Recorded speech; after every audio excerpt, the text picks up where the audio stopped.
नमस्कार, अंदर की बात के साथ मैं हूं अनवी। भारत जोड़ो यात्रा पार्ट 2 की कैसी चल रही है तैयारी? गुजरात में कहां करेगी प्रवेश और इसके बाद किन राज्यों में करेगी प्रवेश? कैसे मोदी को टक्कर देंगे राहुल गांधी? देखेंगे स्पेशल रिपोर्ट अंदर की बात में। कांग्रेस पार्टी के सूत्रों का कहना है कि भारत जोड़ो यात्रा 15 अगस्त या 2 अक्टूबर से शुरू होने की संभावना है।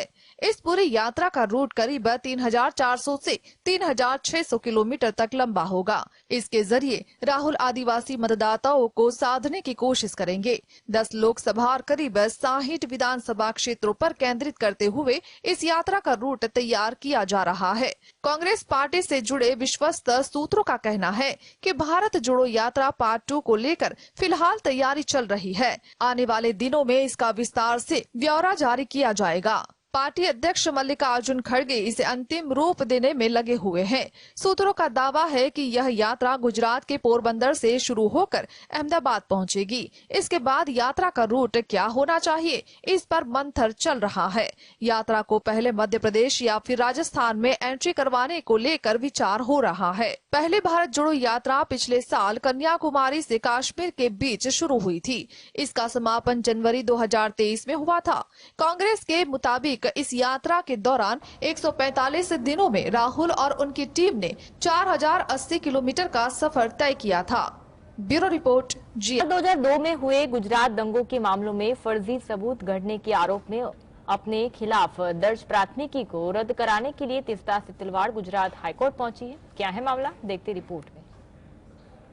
साल 2002 के गुजरात दंगों के मामलों में फर्जी सबूत घटने के आरोप में अपने खिलाफ दर्ज प्राथमिकी को रद्द कराने के लिए तीस्ता से तलवाड़ गुजरात हाईकोर्ट पहुंची है। सोमवार को दायर याचिका में तीस्ता ने कहा कि ये सभी आरोप गलत है। एक सत्र अदालत ने हाल ही में इस मामले में उनकी जमानत याचिका खारिज कर दी थी। गुजरात हाईकोर्ट ने भी उन्हें राहत देने से इनकार कर दिया था, मगर बाद में सुप्रीम कोर्ट ने उन्हें जमानत दे दी थी। अगले कुछ दिनों में इस याचिका पर सुनवाई होने की संभावना है। तलवाड़ और 2 अन्य आरोपियों राज्य के पूर्व पुलिस महानिर्देशक RV श्री कुमार और भारतीय पुलिस सेवा के पूर्व अधिकारी संजीव भट्ट को 2002 के दंगों के मामले में गुजरात सरकार के अधिकारियों को फंसाने के इरादे से जालसाजी और सबूत घटने के आरोप में जून 2022 में शहर के अपराध शाखा ने गिरफ्तार किया था। सामाजिक कार्यकर्ता तीस्ता से तलवाड़ ने गुजरात हाईकोर्ट में याचिका दायर कर 2002 के दंगों के संबंध में फर्जी सबूत तैयार करने के मामले में उनके खिलाफ दर्ज FIR रद्द करने की मांग की है। अहमदाबाद पुलिस की अपराध शाखा ने तीस्ता से तलवाड़ के खिलाफ मामला दर्ज किया है। Bureau report GST। सीमा सचिन की लव स्टोरी में आया बड़ा ट्विस्ट। दोनों पर मेहरबान हुआ गुजराती कारोबारी। 1 लाख रुपए प्रति माह पर दी नौकरी। क्या है मामला, देखते खास रिपोर्ट अंदर की बात में। सीमा हैदर और सचिन मीणा आज की तारीख में शायद ही कोई ऐसा हो जो इन दोनों के नाम से वाकिफ नहीं है। दोनों की लव स्टोरी इन दिनों हर किसी की जुबान पर है। इसी बीच अब दोनों के पास एक गुड न्यूज गुजरात से सामने आई है। गुड न्यूज ये है कि उन्हें गुजरात के एक कारोबारी ने नौकरी का ऑफर दिया। रिपोर्ट्स के मुताबिक कारोबारी की तरफ से कहा गया है कि दोनों को 50-50 हजार रुपए महीने की सैलरी पर नौकरी दी जाएगी। दरअसल जैसे ही यह खबर सामने आई कि सीमा सचिन का परिवार आर्थिक संकट से जूझ रहा है, तो गुजराती कारोबारी ने दरियादिली दिखाते हुए उनकी मदद करने का निर्णय लिया। उन्होंने दोनों को 50-50 हजार रुपए प्रति माह पर नौकरी देने की पेशकश की है। यानी सीमा सचिन प्रति महीना 1 लाख रुपए इस कारोबारी के पास नौकरी करके कमा सकेंगे। अधिकारियों के आदेश पर चिट्ठी खोली गई तो पता चला कि उसे गुजरात के कारोबारी ने सचिन और सीमा को लिखी है। चिट्ठी में सीमा हैदर और सचिन को गुजरात में 50-50 हजार रुपए प्रति महीने की सैलरी पर नौकरी की ऑफर दी गई है। Bureau report. ट्रांसफर पोस्टिंग को लेकर बिल पर YSR Congress, BU Janata Dal, Telugu Desam party और बहुजन समाज पार्टी ने भी अपना रुख साफ कर दिया है। ये वो दल है जो न तो सत्ताधारी गठबंधन में शामिल है और न तो विपक्षी गठबंधन में। किस दल का क्या रुख है, देखते रिपोर्ट अंदर की बात में। केंद्र शासित प्रदेश दिल्ली में ट्रांसफर पोस्टिंग को लेकर पावर वॉर अब संसद के पटल पर है। संसद के चालू मानसून सत्र में दिल्ली संशोधन विधेयक सरकार ने पेश कर दिया है।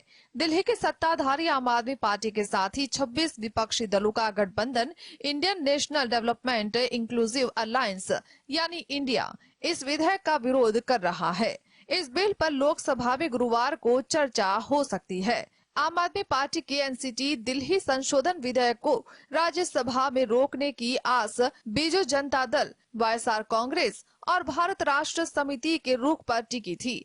अरविंद केजरीवाल की पार्टी को उम्मीद थी कि ऐसे दल जो किसी गठबंधन का हिस्सा नहीं है, उनका साथ देंगे और संसद में बिल के विरोध में मतदान करेंगे। तटस्थ दलों की लिस्ट में Bahujan Samaj party, Janata Dal secular, Sikkim democratic front, Telugu Desam party और यूनाइटेड पीपल्स पार्टी भी है। वाईएसआर कांग्रेस, बीजेडी, टीडीपी और बसपा ने एनसीटी दिल्ली संशोधन विधेयक 2023 को लेकर अपना रुख साफ कर दिया है। वही 4 पार्टियां ऐसी भी हैं जिन्होंने अब तक अपने पत्ते नहीं खोले हैं। तेलंगाना की सत्ताधारी बीएसआर के राज्यसभा में 7 सदस्य हैं। Bureau report. पर आसमानी आफत से बरसती बारिश ने चीन की राजधानी को भी नहीं बख्शा है। चीन की राजधानी बीजिंग इस समय पानी में डूबा हुआ है। तूफान डोकसुरी की वजह से 4 दिन से लगातार बारिश हो रही है। चीन में कैसी है आसमानी आफत का मंजर, देखते हैं मॉनसून रिपोर्ट में। चीन में आसमानी आफत की वजह से चीन की राजधानी बीजिंग में आए तूफान में सब तहस नहस कर दिया है। इस तरह की बारिश बीजिंग में कम ही देखने को मिलती है। तूफान डोकसुरी उत्तरी चीन में पिछले 1 दशक में आया, जो सबसे भयानक तूफान है।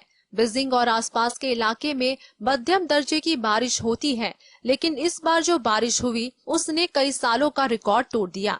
उत्तरी चीन में बारिश की वजह से आई फ्लैश फ्लड से दर्जनों लोग मारे गए हैं। अब तक 20 लोगों की मौत हो चुकी है।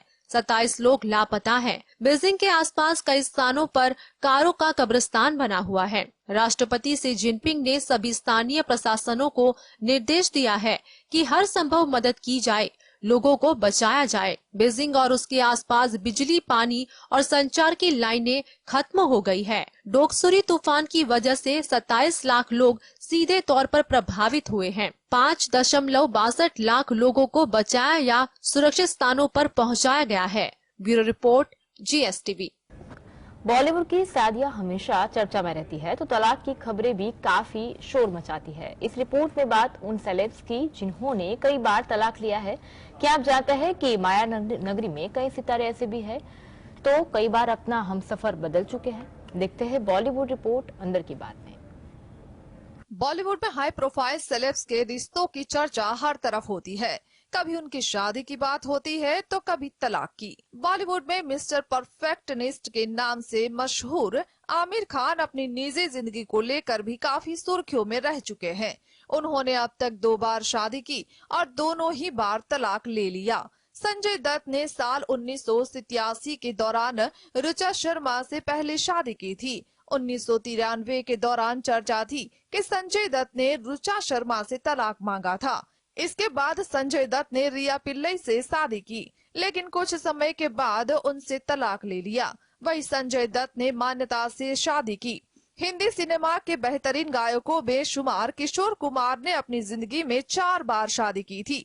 शाहिद कपूर की मां नीलिमा अजीम भी इस लिस्ट में शामिल है। 2 तलाक के बाद नीलिमा अजीम का रिश्ता रजा अली खान के साथ टिक नहीं पाया था। 2 बार तलाक लेने के मामले में करण सिंह ग्रोवर भी किसी से पीछे नहीं है। अब करण सिंह ग्रोवर बॉलीवुड एक्ट्रेस बिपाशा बासु के साथ शादीशुदा जिंदगी बिता रहे हैं। Bureau report, GSTV। Gold council के मुताबिक भारत में 2023 में सोने की मांग 10% तक गिर सकती है। यहाँ गिरावट 3 साल के निचले स्तर पर जा सकती है। क्यों भारत में सोने की खरीदारी में आए दिन की कमी में देखने को मिल रही है, देखते हैं खास रिपोर्ट में। वर्ल्ड गोल्ड काउंसिल ने कहा कि 2023 में भारत की सोने की मांग 1 साल पहले की तुलना में 10% कम होकर 3 साल के निचले स्तर पर आ सकती है। ऐसा सोने की रिकॉर्ड ऊंची कीमतों के कारण रिटेल खरीदारी में गिरावट से हो रहा है। WGC के भारतीय ऑपरेशन के क्षेत्रीय मुख्य कर्मचारी अधिकारी PR सोम सुंदरम ने कहा, हम सोने की मांग को लेकर सतर्क है क्योंकि उच्च स्थानीय कीमतों और विवेकाधीन खर्च में मंदी के कारण इसमें अनिश्चितता का सामना करना पड़ रहा है। 2023 में सोने की मांग 700 मैट्रिक टन हो सकती है, जो 1 साल पहले 774.1 मैट्रिक टन थी। साल 2020 में भारत में 446 टन सोना खरीदा गया था। सोने की रिकॉर्ड ऊंची कीमतों की वजह से इसकी खरीदारी में गिरावट आई है। ऊंची कीमतों ने ग्राहकों में खरीदारी की क्षमता पर असर डाला है। रिपोर्ट के मुताबिक कुछ निवेशकों ने ऐतिहासिक स्तरों से प्रॉफिट बुक किया। उन्होंने कहा कि ग्रे मार्केट ऑपरेटर्स जो विदेश से सोने की तस्करी करते हैं और ड्यूटी से बचने के लिए इसे नकद में बेचते हैं, वे छूट की पेशकश कर रहे हैं, जिससे ड्यूटी देने वाले संगठित व्यापारियों को नुकसान हो रहा है। Bureau report. ने पेश किए गए आंकड़ों के मुताबिक पिछले 3 सालों में भारत में 13.13 लाख महिलाओं और लड़कियां लापता हो गई। इतनी बड़ी संख्या में महिलाओं की सुरक्षा को लेकर सवाल खड़े कर दिए हैं। क्या है इन आंकड़ों की मायाजाल, देखते रिपोर्ट अंदर की बात में।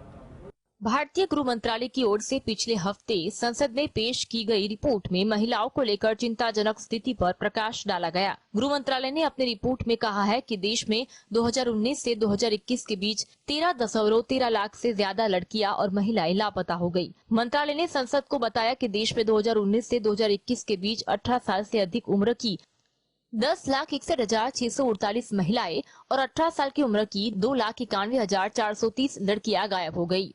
केंद्र शासित प्रदेश में महिलाओं के लापता होने की दुखद घटनाओं के मामले में राष्ट्रीय राजधानी दिल्ली पहले स्थान पर है, जहां इस अवधि के दौरान 61,054 महिलाएं और 18 वर्ष से कम उम्र की 22,919 लड़कियां लापता हो गई। गायब हुई महिलाओं और लड़कियां में सबसे अधिक मध्य प्रदेश की है। इसके बाद दूसरे स्थान पर पश्चिम बंगाल है, जहां 1,56,905 महिलाएं और 36,606 लड़कियां लापता हो गई। महाराष्ट्र में 1,78,400 महिलाएं और 13,033 लड़कियां इस अवधि के दौरान लापता हो गई। विश्लेषकों का कहना है कि सरकार के तमाम दावों के बावजूद भारत में महिलाओं के खिलाफ अपराध रुक नहीं रहे हैं। इसका एक मुख्य कारण इस मुद्दे को लेकर सभी राजनीतिक दलों में रुचि की कमी है। Bureau report, GSTV। भारत ने इस बात की पुष्टि कर दी है कि ऑस्ट्रेलिया में एक बीच पर मिली अनोखी चीज दरअसल उसके रॉकेट का ही एक टुकड़ा था। क्या है भारत के चंद्रयान का मलबा, क्या है मामला, देखते रिपोर्ट में। भारत ने माना है कि वेस्टर्न ऑस्ट्रेलिया में एक समुद्र तट पर मिली धातु की विशाल चीज उसके एक रॉबर्ट से टूटकर गिरा हुआ एक टुकड़ा था। वह विशालकाय चीज जुलाई में पर्थ शहर के करीब 250 किलोमीटर उत्तर में एक समुद्र तट पर मिला था। भारत की अंतरिक्ष एजेंसी ने बताया कि यह चीज polar satellite launch vehicle rocket का टुकड़ा था, जो भारत अपने उपग्रह को अंतरिक्ष में भेजने के लिए इस्तेमाल करता है। आमतौर पर जब अंतरिक्ष एजेंसियां रॉकेट छोड़ती है तो इस तरह से योजना बनाई जाती है कि उसके टुकड़े समुद्र में गिरे ताकि जान या माल का कोई नुकसान ना हो। अक्सर पुर्जों पर सीरियल नंबर लिखे होते हैं, जिनसे उनके मूल देश का पता लग सकता है। उधर वेस्टर्न ऑस्ट्रेलिया राज्य की सरकार भी ऐसे संकेत दे चुकी है कि वहां इस टुकड़े को अपने पास रखना चाहेगी। फिलहाल यह विशाल टुकड़ा ASA के गोदाम में रखा गया है। अभी यह स्पष्ट नहीं है कि PSLV का यह टुकड़ा इसरो के किस अभियान में प्रयोग किए गए रॉकेट से गिरा है और कितने दिन पानी में रहने के बाद समुद्र तट पर आया। यहाँ कुछ हफ्तों से लेकर कुछ महीनों तक की अवधि हो सकती है। Bureau report, GSTV।